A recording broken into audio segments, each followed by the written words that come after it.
এই দেশে সরকার নাই কেন এত আন্দোলন এত নেতাগিরি চলতেছে আল্লাহর রাস্তায় না। অত্যন্ত দুঃখের ব্যাপার এটি। এই লোকটির কথাগুলি একটু আপনারা শুনুন মন দিয়ে। এই দেশে সরকার নাই কেন এত আন্দোলন এত নেতাগিরি চলতেছে আল্লাহর রাস্তায় না। আল্লাহ সব ধ্বংস করে দিবে, আল্লাহর হুকুম হইলে। আজকে আমার টাকা নাই দেখে রাস্তায় বসে, টাকা থাকলে তো দোকান করতাম।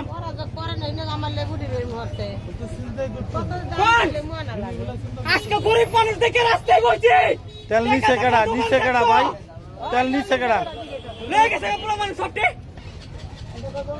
আমি কইছি যামুকা লাঠি দিয়ে আমার বাড়ি দিছে তুই। এইভাবে আন্দোলন চলতে কেন? লোকটি কিছু তেল এনেছিল, এনে ফুটপাতে বিক্রি করছে। সরিষার তেল দেখে মনে হচ্ছে, ওনার কথা শুনে মনে হচ্ছে এই তেলগুলি বিক্রি করে উনি যে কিছু মুনাফা করবেন, কিছু উপার্জন করবেন, সেগুলি তার সংসারের চাহিদা মেটাবেন এবং এটাই তার হয়তো রুজি রুটির একটি ব্যবস্থা। তো তার কাছ থেকে কয়েক বোতল তেল এখান থেকে কারা যেন নিয়ে গিয়েছেন।